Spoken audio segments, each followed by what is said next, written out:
"Perhaps so, my daughter, but I fear that we are still far from the end of our voyage. It is to be feared that the Fruin was driven farther northward."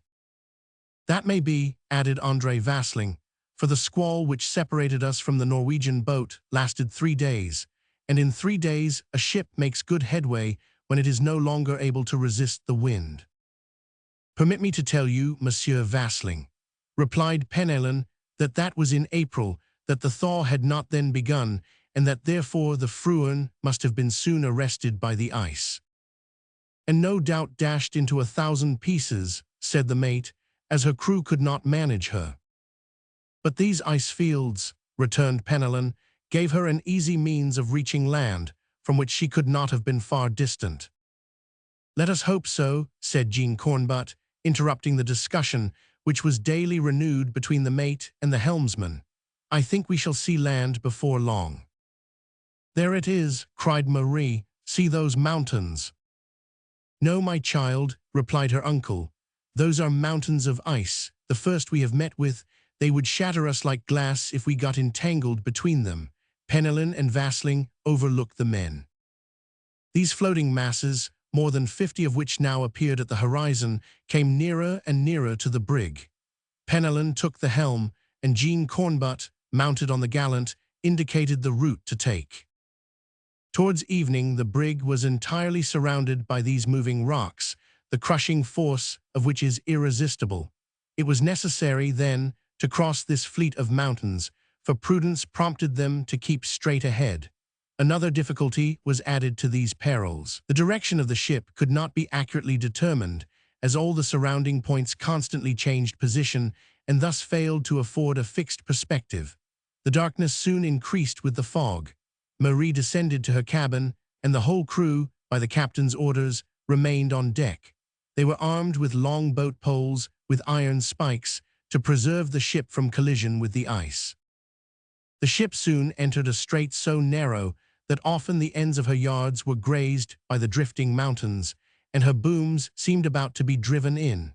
They were even forced to trim the mainyard so as to touch the shrouds. Happily, these precautions did not deprive the vessel of any of its speed, for the wind could only reach the upper sails, and these sufficed to carry her forward rapidly. Thanks to her slender hull, she passed through these valleys, which were filled with whirlpools of rain, whilst the icebergs crushed against each other with sharp cracking and splitting. Jean Cornbutt returned to the deck.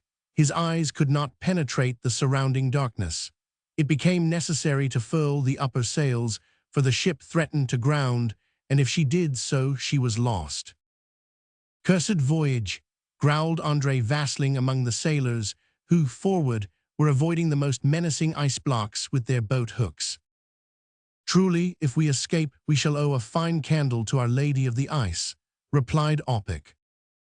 "Who knows how many floating mountains we have got to pass through yet," added the mate.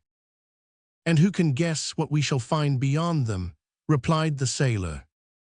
"Don't talk so much, prattler," said Jervik, "and look out on your side. When we have got by them, it'll be time to grumble. Look out for your boat hook."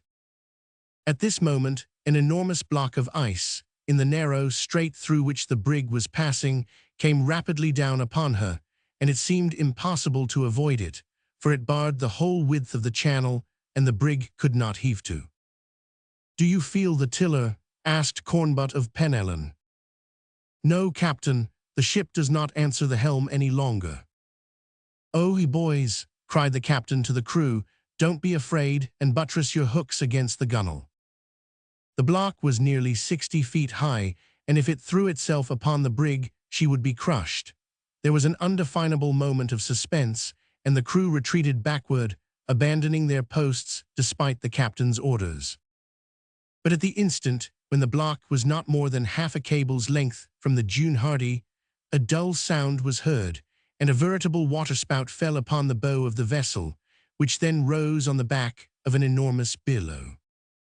The sailors uttered a cry of terror, but when they looked before them, the block had disappeared, the passage was free, and beyond an immense plain of water, illumined by the rays of the declining sun, assured them of an easy navigation. "All's well," cried Penellan. "Let's trim our topsails and mizzen." An incident, very common in those parts, had just occurred. When these masses are detached from one another in the thawing season, they float in a perfect equilibrium.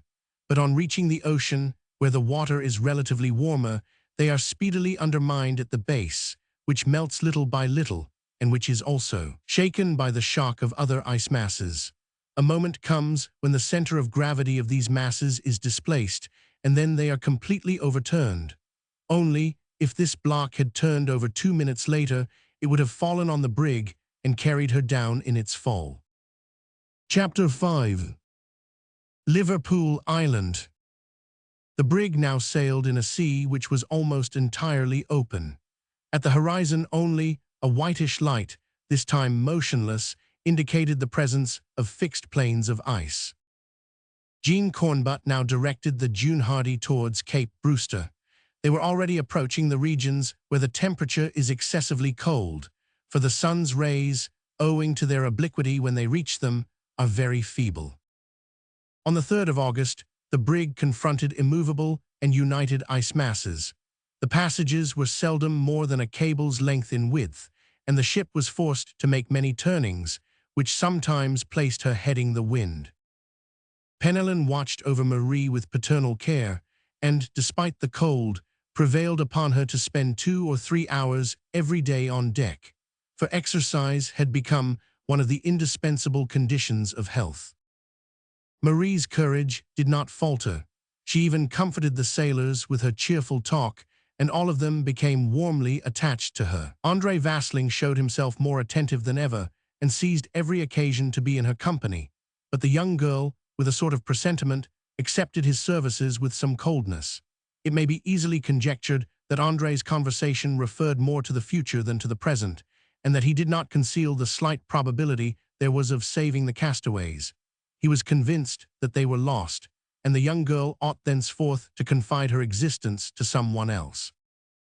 André Vasling showed himself more attentive than ever. Marie had not as yet comprehended André's designs, for, to his great disgust, he could never find an opportunity to talk long with her alone. Penelon had always an excuse for interfering and destroying the effect of André's words by the hopeful opinions he expressed. Marie, meanwhile, did not remain idle. Acting on the helmsman's advice, she set to work on her winter garments, for it was necessary that she should completely change her clothing. The cut of her dresses was not suitable for these cold latitudes. She made, therefore, a sort of furred pantaloons, the ends of which were lined with sealskin, and her narrow skirts came only to her knees, so as not to be in contact with the layers of snow with which the winter would cover the ice fields. A fur mantle, fitting closely to the figure and supplied with a hood, protected the upper part of her body. In the intervals of their work, the sailors, too, prepared clothing with which to shelter themselves from the cold. They made a quantity of high sealskin boots with which to cross the snow during their explorations. They worked thus all the time that the navigation in the straits lasted. André Vasling, who was an excellent shot, several times brought down aquatic birds with his gun. Innumerable flocks of these were always careering about the ship. A kind of eiderduck provided the crew with very palatable food, which relieved the monotony of the salt meat. At last the brig, after many turnings, came in sight of Cape Brewster. A longboat was put to sea. Jean Cornbutt and Penelon reached the coast, which was entirely deserted. The ship at once directed its course towards Liverpool Island, discovered in 1821 by Captain Scoresby, and the crew gave a hearty cheer when they saw the natives running along the shore. Communication was speedily established with them, thanks to Penelon's knowledge of a few words of their language, and some phrases which the natives themselves had learnt of the whalers who frequented those parts. These Greenlanders were small and squat. They were not more than 4 feet 10 inches high. They had red, round faces and low foreheads. Their hair, flat and black, fell over their shoulders. Their teeth were decayed, and they seemed to be affected by the sort of leprosy which is peculiar to ichthyophagous tribes. In exchange for pieces of iron and brass, of which they are extremely covetous, these poor creatures brought bare furs, the skins of sea calves, sea dogs, sea wolves, and all the animals generally known as seals. Jean Cornbutt obtained these at a low price, and they were certain to become most useful. The captain then made the natives understand that he was in search of a shipwrecked vessel, and asked them if they had heard of it. One of them immediately drew something like a ship on the snow, and indicated that a vessel of that sort had been carried northward 3 months before. He also managed to make it understood that the thaw and breaking up of the ice fields had prevented the Greenlanders from going in search of it, and indeed, their very light canoes, which they managed with paddles, could not go to sea at that time. This news, though meager, restored hope to the hearts of the sailors, and Jean Cornbutt had no difficulty in persuading them to advance farther in the polar seas. Before quitting Liverpool Island, the captain purchased a pack of 6 Esquimaux dogs, which were soon acclimatized on board. The ship weighed anchor on the morning of the 10th of August and entered the northern straits under a brisk wind. The longest days of the year had now arrived. That is, the sun, in these high latitudes, did not set, and reached the highest point of the spirals which it described above the horizon. This total absence of night was not, however, very apparent, for the fog, rain, and snow sometimes enveloped the ship in real darkness. Jean Cornbutt, who was resolved to advance as far as possible, began to take measures of health. The space between decks was securely enclosed, and every morning care was taken to ventilate it with fresh air. The stoves were installed, and the pipes so disposed as to yield as much heat as possible. The sailors were advised to wear only one woolen shirt over their cotton shirts, and to hermetically close their seal cloaks. The fires were not yet lighted, for it was important to reserve the wood and charcoal for the most intense cold. Warm beverages, such as coffee and tea, were regularly distributed to the sailors morning and evening, and as it was important to live on meat, they shot ducks and teal, which abounded in these parts. Jean Cornbutt also placed at the summit of the mainmast a crow's nest, a sort of cask staved in at one end, in which a lookout remained constantly to observe the ice fields. 2 days after the brig had lost sight of Liverpool Island, the temperature became suddenly colder under the influence of a dry wind. Some indications of winter were perceived. The ship had not a moment to lose, for soon the way would be entirely closed to her. She advanced across the straits, among which lay ice plains 30 feet thick. On the morning of the 3rd of September, the Junehardy reached the head of Galehamp's Bay. Land was then 30 miles to the leeward. It was the first time that the brig had stopped before a mass of ice which offered no outlet, and which was at least a mile wide. The saws must now be used to cut the ice. Penellan, Opic, Gradlin, and Turquiet were chosen to work the saws, which had been carried outside the ship. The direction of the cutting was so determined that the current might carry off the pieces detached from the mass. The whole crew worked at this task for nearly 20 hours. They found it very painful to remain on the ice, and were often obliged to plunge into the water up to their middle. Their sealskin garments protected them, but imperfectly, from the damp. Moreover, all excessive toil in those high latitudes is soon followed by an overwhelming weariness, for the breath soon fails, and the strongest are forced to rest at frequent intervals. At last the navigation became free, and the brig was towed beyond the mass which had so long obstructed her course. Chapter 6. The Quaking of the Ice. For several days, the Junehardy struggled against formidable obstacles. The crew were almost all the time at work with the saws, and often powder had to be used to blow up the enormous blocks of ice which closed the way. On the 12th of September, the sea consisted of one solid plain, without outlet or passage, surrounding the vessel on all sides, so that she could neither advance nor retreat. The temperature remained at an average of 16 degrees below zero. The winter season had come on, with its sufferings and dangers. On the 12th of September, the sea consisted of one solid plain. The Junehardy was then near the 21st degree of longitude west and the 76th degree of latitude north, at the entrance of Galehamp's Bay.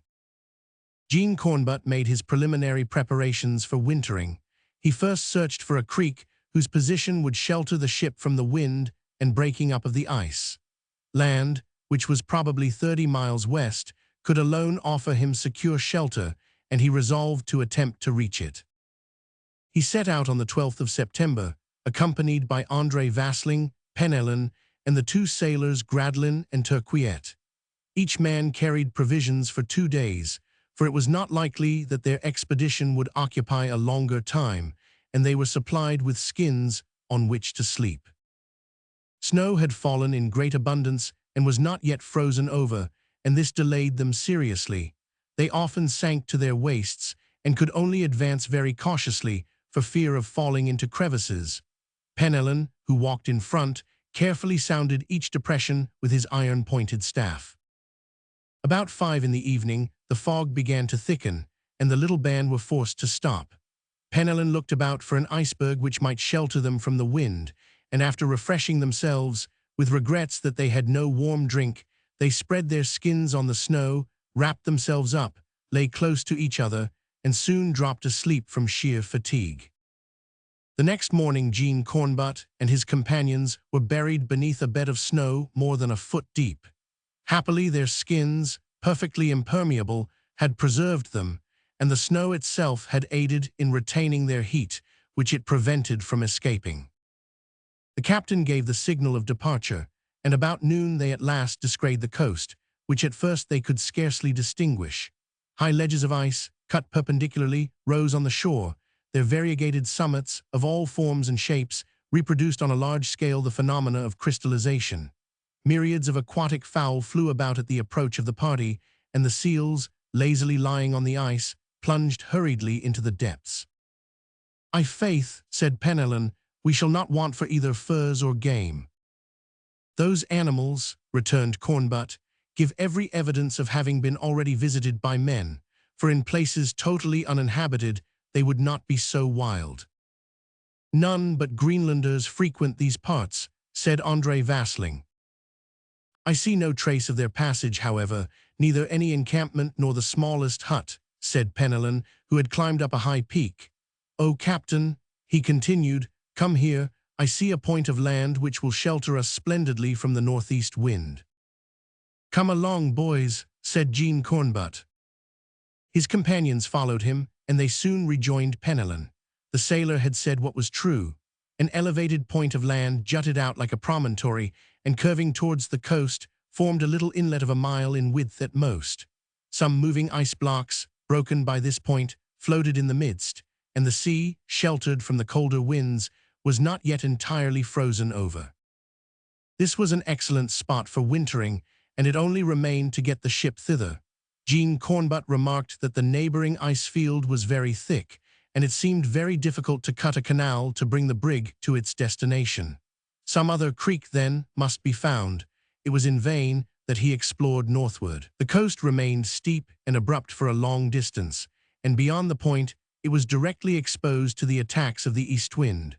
The circumstance disconcerted the captain all the more because André Vasling used strong arguments to show how bad the situation was.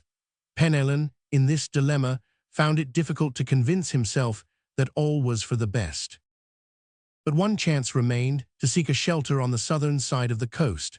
This was to return on their path, but hesitation was useless.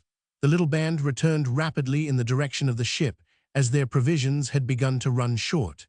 Jean Cornbutt searched for some practicable passage, or at least some fissure by which a canal might be cut across the ice fields all along the route, but in vain. Towards evening, the sailors came to the same place where they had encamped overnight. There had been no snow during the day, and they could recognize the imprint of their bodies on the ice. They again disposed themselves to sleep with their furs. Penelon, much disturbed by the bad success of the expedition, was sleeping restlessly when, at a waking moment, his attention was attracted by a dull rumbling. He listened attentively, and the rumbling seemed so strange that he nudged Jean Cornbutt with his elbow. "What is that?" said the latter, whose mind, according to a sailor's habit, was awake as soon as his body. "Listen, Captain." The noise increased with perceptible violence. "It cannot be thunder," in so high a latitude, said Cornbutt, rising. I think we have come across some white bears, replied Penellan. The devil, we have not seen any yet. Sooner or later, we must have expected a visit from them. Let us give them a good reception. Penellan, armed with a gun, lightly crossed the ledge which sheltered them. The darkness was very dense. He could discover nothing, but a new incident soon showed him that the cause of the noise did not proceed from around them. Jean Cornbutt rejoined him, and they observed with terror that this rumbling, which awakened their companions, came from beneath them. A new kind of peril menaced them. To the noise, which resembled peals of thunder, was added a distinct undulating motion of the ice field. Several of the party lost their balance and fell. "Attention!" cried Penellan. "Yes," someone responded. "Turquiette, Gradlin, where are you?" "Here I am," responded Turquiette, shaking off the snow with which he was covered. "This way, Vasling," cried Cornbutt to the mate, and Gradlin. "Present, Captain, but we are lost," shouted Gradlin in fright. "No," said Penellan, "perhaps we are saved." Hardly had he uttered these words when a frightful cracking noise was heard. The ice field broke clear through, and the sailors were forced to cling to the block, which was quivering just by them. Despite the helmsman's words, they found themselves in a most perilous position, for an icequake had occurred. The ice masses had just weighed anchor, as the sailors say. The movement lasted nearly 2 minutes, and it was to be feared that the crevice would yawn at the very feet of the unhappy sailors. They anxiously awaited daylight in the midst of continuous shocks, for they could not, without risk of death, move a step, and had to remain stretched out at full length to avoid being engulfed. They found themselves in a most perilous position, for an icequake had occurred. As soon as it was daylight, a very different aspect presented itself to their eyes. The vast plain, a compact mass the evening before, was now separated in 1,000 places, and the waves, raised by some submarine commotion, had broken the thick layer which sheltered them. The thought of his ship occurred to Jean Cornbutt's mind. "My poor brig," he cried, "it must have perished." The deepest despair began to overcast the faces of his companions. The loss of the ship inevitably preceded their own deaths. "Courage, friends," said Penellan. "Reflect that this night's disaster has opened us a path across the ice, which will enable us to bring our ship to the bay for wintering. And stop, I am not mistaken. There is the June Hardy, a mile nearer to us." All hurried forward, and so imprudently that Turquiette slipped into a fissure and would have certainly perished, had not Jean Cornbutt seized him by his hood. He got off with a rather cold bath. The brig was indeed floating 2 miles away. After infinite trouble, the little band reached her. She was in good condition, but her rudder, which they had neglected to lift, had been broken by the ice. Chapter 7. Settling for the winter. Penellan was once more right. All was for the best, and this icequake had opened a practicable channel for the ship to the bay. The sailors had only to make skillful use of the currents to conduct her thither. On the 19th of September, the brig was at last moored in her bay for wintering, 2 cables' lengths from the shore, securely anchored on a good bottom. The ice began the next day to form around her hull. It soon became strong enough to bear a man's weight, and they could establish a communication with land. The rigging, as is customary in Arctic navigation, remained as it was. The sails were carefully furled on the yards and covered with their casings, and the crow's nest remained in place, as much to enable them to make distant observations as to attract attention to the ship. The sun now scarcely rose above the horizon. Since the June solstice, the spirals which it had described descended lower and lower, and it would soon disappear altogether. The crew hastened to make the necessary preparations. Penellan supervised the whole. The ice was soon thick around the ship, and it was to be feared that its pressure might become dangerous, but Penellan waited until, by reason of the going and coming of the floating ice masses and their adherents, it had reached a thickness of 20 feet. He then had it cut around the hull so that it united under the ship, the form of which it assumed. Thus enclosed in a mold, the brig had no longer to fear the pressure of the ice, which could make no movement.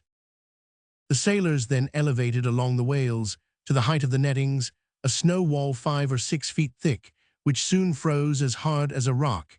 This envelope did not allow the interior heat to escape outside. A canvas tent, covered with skins and hermetically closed, was stretched over the whole length of the deck and formed a sort of walk for the sailors. They also constructed on the ice a storehouse of snow, in which articles which embarrassed the ship were stowed away. The partitions of the cabins were taken down, so as to form a single vast apartment forward as well as aft. This single room, besides, was more easy to warm, as the ice and damp found fewer corners in which to take refuge. It was also less difficult to ventilate it by means of canvas funnels which opened without. Each sailor exerted great energy in these preparations, and about the 25th of September they were completed. André Vasling had not shown himself the least active in this task. He devoted himself with a special zeal to the young girl's comfort, and if she, absorbed in thoughts of her poor Louis, did not perceive this, Jean Cornbutt did not fail soon to remark it. He spoke of it to Penelon. He recalled several incidents which completely enlightened him regarding his mate's intentions. André Vasling loved Marie and reckoned on asking her uncle for her hand, as soon as it was proved beyond doubt that the castaways were irrevocably lost. They would return then to Dunkirk, and André Vasling would be well satisfied to wed a rich and pretty girl who would then be the sole heiress of Jean Cornbutt. But André, in his impatience, was often imprudent. He had several times declared that the search for the castaways was useless, when some new trace contradicted him and enabled Penelon to exult over him. The mate, therefore, cordially detested the helmsman, who returned his dislike heartily. Penelon only feared that André might sow seeds of dissension among the crew, and persuaded Jean Cornbutt to answer him evasively on the first occasion. When the preparations for the winter were completed, the captain took measures to preserve the health of the crew. Every morning the men were ordered to air their berths and carefully clean the interior walls to get rid of the night's dampness. They received boiling tea or coffee, which are excellent cordials to use against the cold, morning and evening. Then they were divided into hunting parties, who should procure as much fresh nourishment as possible for every day. Each one also took healthy exercise every day, so as not to expose himself without motion to the cold, for in a temperature 30 degrees below zero, some part of the body might suddenly become frozen. In such cases, friction of the snow was used, which alone could heal the affected part. Penelon also strongly advised cold ablutions every morning. It required some courage to plunge the hands and face in the snow, which had to be melted within. But Penelon bravely set the example, and Marie was not the last to imitate him. Jean Cornbutt did not forget to have readings and prayers, for it was needful that the hearts of his comrades should not give way to despair or weariness. Nothing is more dangerous in these desolate latitudes. The sky, always gloomy, filled the soul with sadness. A thick snow, lashed by violent winds, added to the horrors of their situation. The sun would soon altogether disappear. Had the clouds not gathered in masses above their heads, they might have enjoyed the moonlight, which was about to become really their sun during the long polar night. But with the west winds, the snow did not cease to fall. Every morning it was necessary to clear off the sides of the ship, and to cut a new stairway in the ice to enable them to reach the ice field. They easily succeeded in doing this with snow knives. The steps once cut, a little water was thrown over them, and they at once hardened. Penelon had a hole cut in the ice, not far from the ship. Every day the new crust which formed over its top was broken, and the water which was drawn thence, from a certain depth, was less cold than that at the surface. All these preparations occupied about 3 weeks. It was then time to go forward with the search. The ship was imprisoned for 6 or 7 months, and only the next thaw could open a new route across the ice. It was wise, then, to profit by this delay and extend their explorations northward. Chapter 8. Plan of the Explorations. On the 9th of October, Jean Cornbutt held a council to settle the plan of his operations, to which, that there might be union, zeal, and courage on the part of everyone, he admitted the whole crew. Map in hand, he clearly explained their situation. Map in hand, he clearly explained their situation. The eastern coast of Greenland advances perpendicularly northward. The discoveries of the navigators have given the exact boundaries of those parts. In the extent of 500 leagues, which separates Greenland from Spitsbergen, no land has been found. An island, Shannon Island, lay 100 miles north of Galehamks Bay, where the June Hardy was wintering. If the Norwegian schooner, as was most probable, had been driven in this direction, supposing that she could not reach Shannon Island, it was here that Louis Cornbutt and his comrades must have sought for a winter asylum. This opinion prevailed, despite André Vasling's opposition, and it was decided to direct the explorations on the side towards Shannon Island. Arrangements for this were at once begun. A sledge like that used by the Esquimaux had been procured on the Norwegian coast. This was constructed of planks curved before and behind and was made to slide over the snow and ice. It was 12 feet long and 4 wide and could therefore carry provisions, if need were, for several weeks. Fidel Misson soon put it in order, working upon it in the snow storehouse, whither his tools had been carried. For the first time, a coal stove was set up in this storehouse, without which all labor there would have been impossible. The pipe was carried out through one of the lateral walls by a hole pierced in the snow, but a grave inconvenience resulted from this, for the heat of the stove, little by little, melted the snow where it came in contact with it, and the opening visibly increased. Jean Cornbutt contrived to surround this part of the pipe with some metallic canvas, which is impermeable by heat. This succeeded completely. While Misson was at work upon the sledge, Penellan, aided by Marie, was preparing the clothing necessary for the expedition. Sealskin boots they had, fortunately, in plenty. Jean Cornbutt and André Vasling occupied themselves with the provisions. They chose a small barrel of spirits of wine for heating a portable chafing dish. Reserves of coffee and tea in ample quantity were packed. A small box of biscuits, 200 pounds of pemmican, and some gourds of brandy completed the stock of viands. The guns would bring down some fresh game every day. A quantity of powder was divided between several bags. The compass, sextant, and spyglass were put carefully out of the way of injury. On the 11th of October, the sun no longer appeared above the horizon. They were obliged to keep a lighted lamp in the lodgings of the crew all the time. There was no time to lose. The explorations must be begun. For this reason, in the month of January, it would become so cold that it would be impossible to venture out without peril of life. For 2 months at least, the crew would be condemned to the most complete imprisonment. Then the thaw would begin and continue till the time when the ship should quit the ice. This thaw would, of course, prevent any explorations. On the other hand, if Louis Cornbutt and his comrades were still in existence, it was not probable that they would be able to resist the severities of the Arctic winter. They must therefore be saved beforehand, or all hope would be lost. André Vasling knew all this better than anyone. He therefore resolved to put every possible obstacle in the way of the expedition. The preparations for the journey were completed about the 20th of October. It remained to select the men who should compose the party. The young girl could not be deprived of the protection of Jean Cornbutt or of Penellan. Neither of these could, on the other hand, be spared from the expedition. The question, then, was whether Marie could bear the fatigues of such a journey. She had already passed through rough experiences without seeming to suffer from them, for she was a sailor's daughter, used from infancy to the fatigues of the sea, and even Penellan was not dismayed to see her struggling in the midst of this severe climate, against the dangers of the polar seas.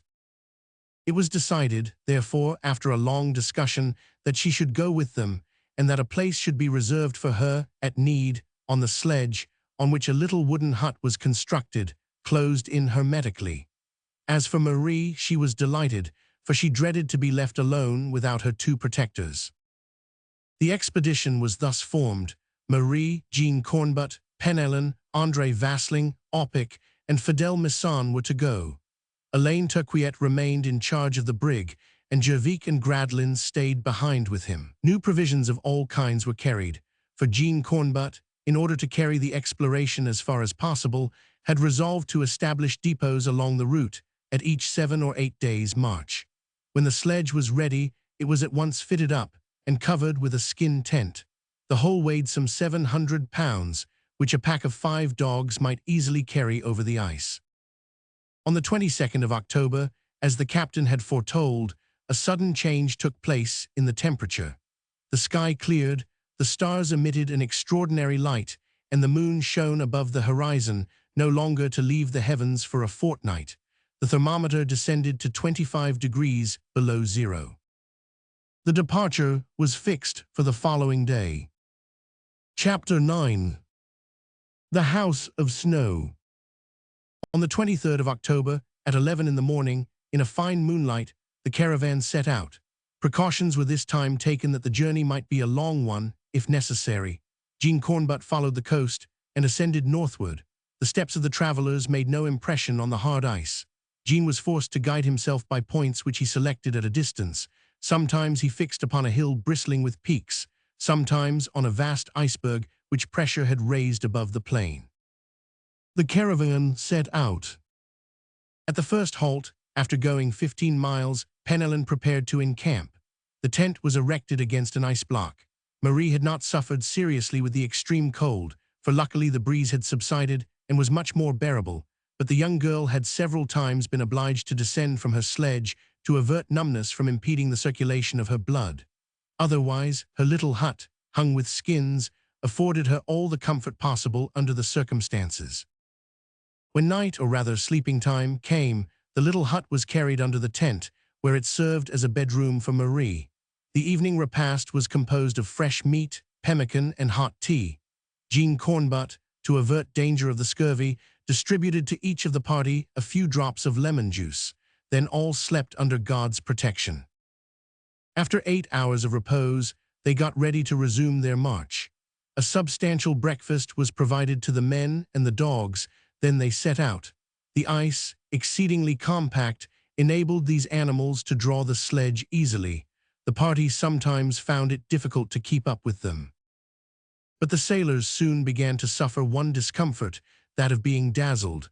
Ophthalmia betrayed itself in Opic and Misson. The moon's light, striking on these vast white plains, burnt the eyesight and gave the eyes insupportable pain. There was thus produced a very singular effect of refraction. As they walked, when they thought they were about to put foot on a hillock, they stepped down lower, which often occasioned falls, happily so little serious that Penellan made them occasions for bantering. Still, he told them never to take a step without sounding the ground with the ferruled staff with which each was equipped. About the 1st of November, 10 days after they had set out, the caravan had gone 50 leagues to the northward. Weariness pressed heavily on all. Jean Cornbutt was painfully dazzled, and his sight sensibly changed. Opic and Misson had to feel their way, for their eyes, rimmed with red, seemed burnt by the white reflection. Marie had been preserved from this misfortune by remaining within her hut, to which she confined herself as much as possible. Penellan, sustained by an indomitable courage, resisted all fatigue. But it was André Vasling who bore himself best, and upon whom the cold and dazzling seemed to produce no effect. His iron frame was equal to every hardship, and he was secretly pleased to see the most robust of his companions becoming discouraged, and already foresaw the moment when they would be forced to retreat to the ship again. On the 1st of November, it became absolutely necessary to halt for a day or two. As soon as the place for the encampment had been selected, they proceeded to arrange it. It was determined to erect a house of snow, which should be supported against one of the rocks of the promontory.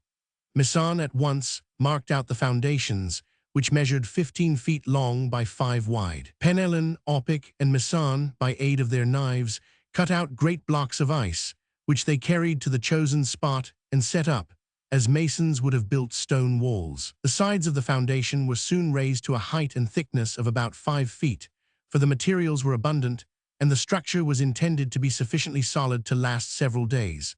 The 4 walls were completed in 8 hours. An opening had been left on the southern side, and the canvas of the tent, placed on these 4 walls, fell over the opening and sheltered it. It only remained to cover the whole with large blocks, to form the roof of this temporary structure. After 3 more hours of hard work, the house was done, and they all went into it, overcome with weariness and discouragement. Jean Cornbutt suffered so much that he could not walk, and André Vasling so skillfully aggravated his gloomy feelings that he forced from him a promise not to pursue his search farther in those frightful solitudes. Penelon did not know which saint to invoke. He thought it unworthy and craven to give up his companions for reasons which had little weight, and tried to upset them, but in vain. Meanwhile, though it had been decided to return, rest had become so necessary that for 3 days no preparations for departure were made. On the 4th of November, Jean Cornbutt began to bury on a point of the coast the provisions for which there was no use. A stake indicated the place of the deposit, in the improbable event that new explorations should be made in that direction. Every day since they had set out similar deposits had been made, so that they were assured of ample sustenance on the return, without the trouble of carrying them on the sledge.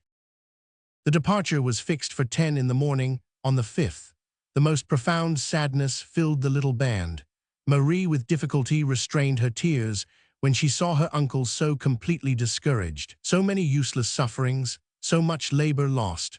Penelon himself became ferocious in his ill humor. He consigned everybody to the nether regions, and did not cease to wax angry at the weakness and cowardice of his comrades, who were more timid and tired, he said, than Marie, who would have gone to the end of the world without complaint. André Vasling could not disguise the pleasure which this decision gave him. He showed himself more attentive than ever to the young girl, to whom he even held out hopes that a new search should be made when the winter was over, knowing well that it would then be too late. Chapter 10.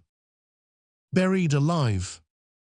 The evening before the departure, just as they were about to take supper, Penelon was breaking up some empty casks for firewood when he was suddenly suffocated by a thick smoke. At the same instant, the snow house was shaken as if by an earthquake. The party uttered a cry of terror, and Penelon hurried outside. It was entirely dark. A frightful tempest, for it was not a thaw, was raging. Whirlwinds of snow careered around, and it was so exceedingly cold that the helmsman felt his hands rapidly freezing. He was obliged to go in again, after rubbing himself violently with snow. "It is a tempest," said he.